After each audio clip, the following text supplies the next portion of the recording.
see you in the land of Mordor. Death awaits you at the border. Pass on through the gates of fun. Destroy the ring of power and wonder. Hey, Middle-earth role-playing fans, Roman Daisel back. Today I'm going to be looking at Phantom of the North Marches. This is 8102 of the series. This book was from 1986, and the cover art is a little different. It's from a guy named Daniel Horn. So it's not Agnes McBride. They didn't have him yet. Don't think they got him till 87, 88. You start seeing his work. Now, I didn't have this book when I played. It was out of print by that time, and I had to buy this off eBay. $35, $40 plus, and then shipping.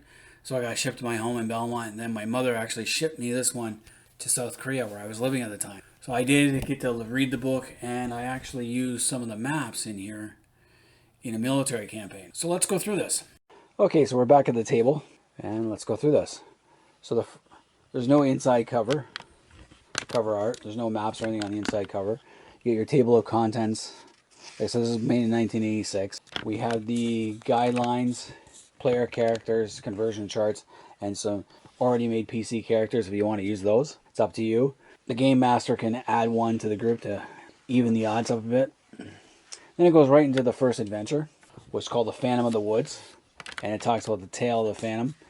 It's basically a young woman who comes from a poor family, wants to become better and become powerful in her own right. So she goes to a Northman priest and learns about the area of Nothva Raglaw.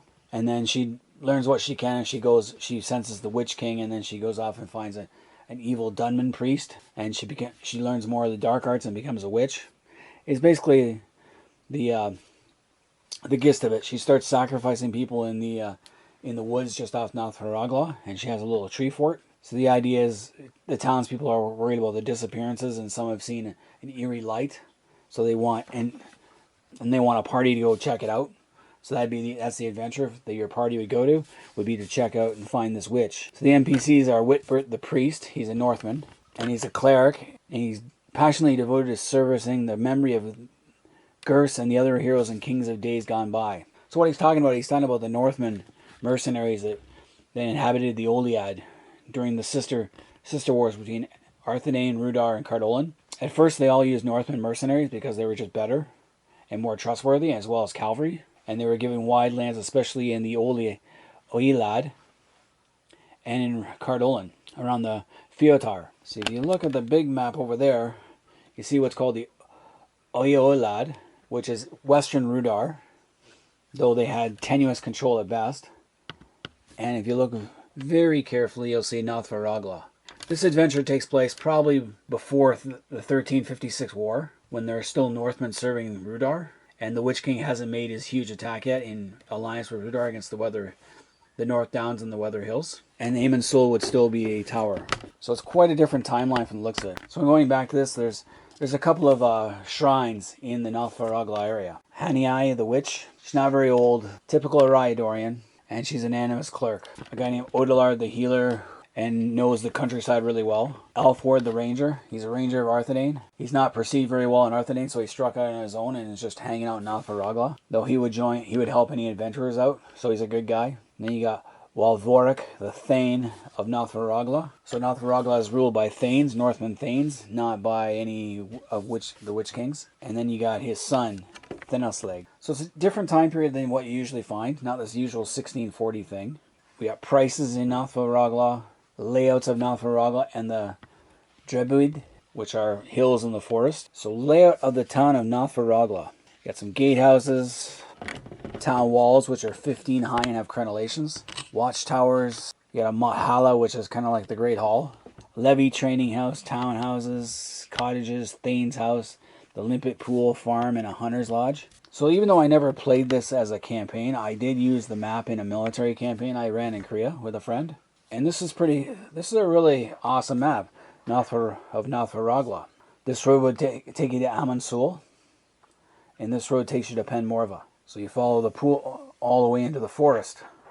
What I would do is we would have, usually I don't use a hexagonal one, I use a clear one, but I don't have one right now. I don't know what happened to them.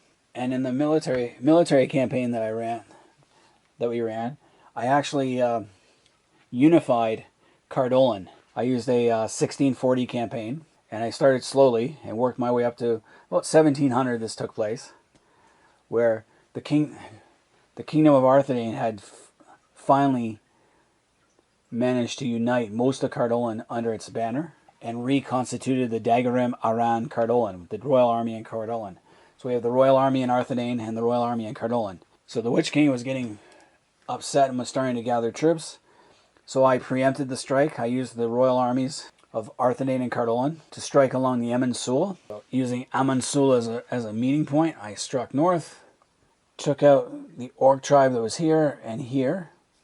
So wiped out 2 of the major Orc tribes that were guarding the frontier there. At the same time, I had other units of the noble armies striking here and here quickly to wipe out the 2 Orc tribes that are there.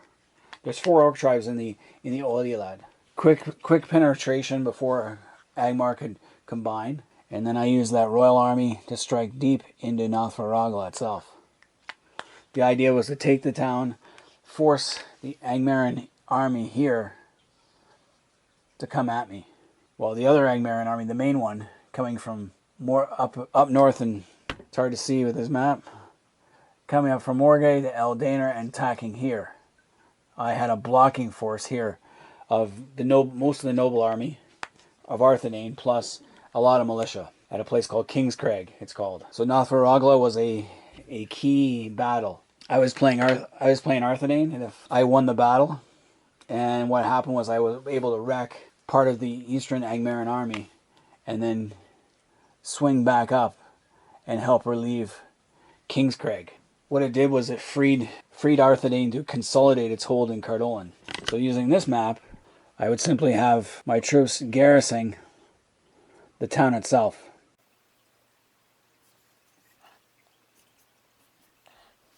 Cardolan, Arthenine, they're level 5, they're level 4. And I also had a couple of militia companies. So Arthenine militia, who are level 3, guarding my flanks. And then the Angmaran managed troops. This is just rough because I'm doing this quickly. They're only level 2s. And then I had an Orc tribe that was level 4. And fighting a battle, we had to use the rules from the Kinstrife. But that's the gist of it. I'm just doing this, just sketching it quickly. We had it all done on paper, all our battles, and using this stuff, so it's a little better drawn out. The Kinstrife rules require a lot of math when it comes to massive battles, but this we use this layout. So next page shows you the Bendrabi, which is the hill, and then where she's making these sacrifices, and then Henes treehouse, which is nothing special there. So the layout of Henes Retreat in the Drebwid, the outcroppings, the Tor of the Pendreb, and then you have the next section deals with the woods and the vales. I'm not going in depth as much as I did with the last module. So you obviously have a task, starting the players, pre-generated characters that you can use, aids, obstacles, rewards, encounters, standard encounters, other folk, beast, controlled beast, hunters, traps, tracks, natural dangers, and then you have a beast and wild animals table. So not a bad starting adventure. Henes ploys, if she's seen or discovered, if she's forced to fight, to attack from a distance, and she has to distract and annoy with traps. So she's not really that powerful, and should be easy for a beginner group to go after. So the next adventure is called the Riddle of Ridorthu, and it gives you the tale of Ridorthu, who is actually a stone giant who decided to leave the Misty Mountains in his homeland and see a bit of the world. So he leaves the Misty Mountains, goes through the Enten Moors, and eventually settles in the forest just off of Nothva Raglaw. And of course, being a giant, he's going to get hungry, and he starts stealing sheep and other flocks. And knocks out a few farmers, scares the hell out of people, just basically creating a nuisance of himself. He's not a bad guy per se, as far as giants go, but, he's causing a lot of damage and chaos. Now, the timeline in this adventure is also screwed. It's not in the 1640, it's more like in the 1300s, because the Thane of Nothva Raglaw is visiting the King of Arthenine, so he's not really there. So it's definitely in a different timeline than your usual campaign book. It's got the NPCs, it's got Whitbert and Odelar, who are described in the other adventure. It's got the innkeeper, It's got Yovan. It's got a pair of Dunedain twins who are bards. It's got a North woman warrior fighter called Duinuet the warrior, and then it's got Syriac, who is a Dunish agent and spy for the Witch King. So the Witch King is just starting to set himself up and has spies everywhere. And then he gives the tale of Ridorthu, of Bryn Cot.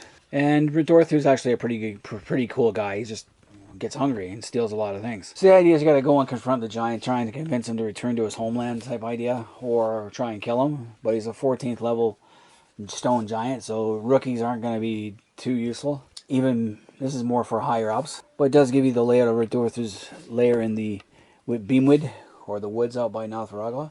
The layout of Penhag, which is the hill system that he lives in. It's got a little tor, western cliff, eastern cliff, cave, and a cavern. The cave is a hermit's cave, and it has a body inside, so you can find some treasure there, or something useful there. The cavern is home to bears, so be careful. 2 adult and 2 cub black bears in the cavern, so not exactly something you want to disturb too much. And then it's got Ridorthu's cave itself. So he's obviously partially concealed by an outcrop of granite rock. The entrance is 8 feet wide and 10 feet high and bends to the left. Doesn't have a lot, just your typical giant stuff. Though on a marble slab there is a bluish circular marble slab, some 36 inches in diameter, weighing 100 pounds. Highly magical item. So there's a magical item that Ridorthu knows nothing about, and that if you are an essence user, you can use. So the task is like a hide and seek game.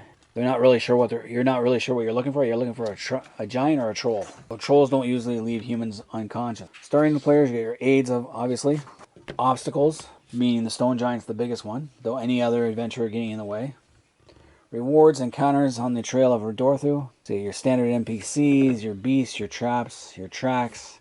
Natural dangers, nothing. Ridorthu's riddles.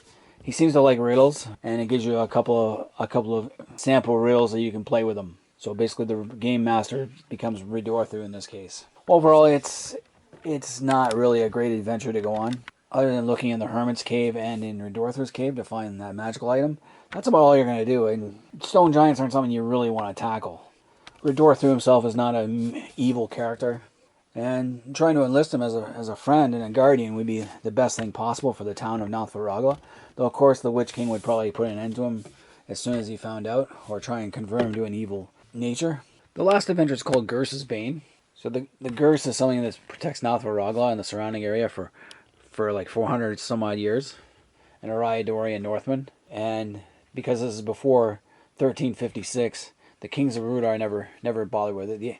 The Witch King would love to get rid of it, but doesn't have the strength yet to do so, because he's just setting himself up in Angmar. And it's not yet been the pain in the ass that he is. So then it goes on to the tale of Evnek and Geller. Geller is a dwarf who comes across a fire drake, and the fire drake isn't impressed with what the dwarf gives him to save his life. His hoard, his small little hoard of gems that he found in the Misty Mountains. So instead the dwarf spins all these tales about great treasures, which the dragon can't too far away because he can't fly, or he's not strong enough himself to take it. So finally he hears about the Tate Shell, which is another shrine in the Nothva Raglaw region, which isn't really well guarded. So the dragon eats the dwarf and heads off, because the dwarf lied and exaggerated his claims tenfold on this one. The dragon decides to investigate the Tate Shell and moves off from the Misty Mountains down to Nothva Raglaw. And then you get his progress. In the early stages, the forces of Angmar are terrified and they report back, but the Witch King says, no, leave him alone. Let's hope he does some damage. On the first day he gets there, he gets to Gersabrock, where the shrine of Gers is, and he burns everything in sight. Only one person escapes. Whitbert the priest is slain defending the shrine. The dragon overcomes the magical protection of Gers, but unwillingly releases Garris Block, the sword of Gers, from the icy heart it was embedded in. Such is the heat of the dragon's fire. So it leaves a trail of destruction and discovers a Tate Shell. Feeling tired and sadie, he merely sits in front. So on the second day, he races down the hill through the wood to the town, and the men of Nothva Raglaw under Thane Walvorek are drawn up, every able-bodied man and woman, to try and stop him, but they courageously meet the dragon, but only utterly destroyed by him. Some of them being slain outright, and others chased and pursued. Many townsfolk flee to isolated farmsteads and nearby villages. Others are killed in defense of their homes. Evnek returns to the Withybeam in the Tate Shell, and Theneslag comes home from an extended hunting trip and finds the destruction. He discovers his father's body and claims Garris Block and also the body. Okay. On the third day, the dragon concentrates on the magical protection of the hall and succeeds in breaking through the spells. He blasts his way through the copper doors and takes up residence inside. And now he's searching for treasure, using it as a plunder hall. You've got Avenek, the young wingless dragon, who's a level 21, and then you got Garris, who's a greater level 16 greater ghost. So the NPCs are obviously the dragon, and you have the Garris. His ghost is the one thing that protects Nothva Raglaw, and if he gets hold of his own sword, the Garris' sword, then he'll come up. His sudden appearance, he will always be put into this plan. Okay. So he's got a 5-mile radius from his tomb. Anyone failing to resist on entering will suffer penalties up to -80. Okay. So the Garris is protecting a 5-mile radius. So the Garris Block is Garris' magical weapon. Special sword, 6 feet long. Traditionally used by Rhudaurim Northmen over the centuries. And it is a +40 against dragons and fell beasts. Treated as a slaying weapon for criticals. Okay. So it's definitely a holy sword. Evil things will not like it. The village of Garris Block, where it sits. You got the layout for the village. So it's basically just Whitbert's house, the house of the healing, and Garris' shrine. And you see maps for that. The town of Garris Block, the healer's house, Whitbert's house, and the Garris' shrine. So next we go into the layout of the Tate Shell of L. It's just basically a vast Northman hall over 90 feet long and 50 feet wide. And all it does is just King Gothelm's hall. And it's got scenes depicting him all over the place. There's really nothing in it inside the...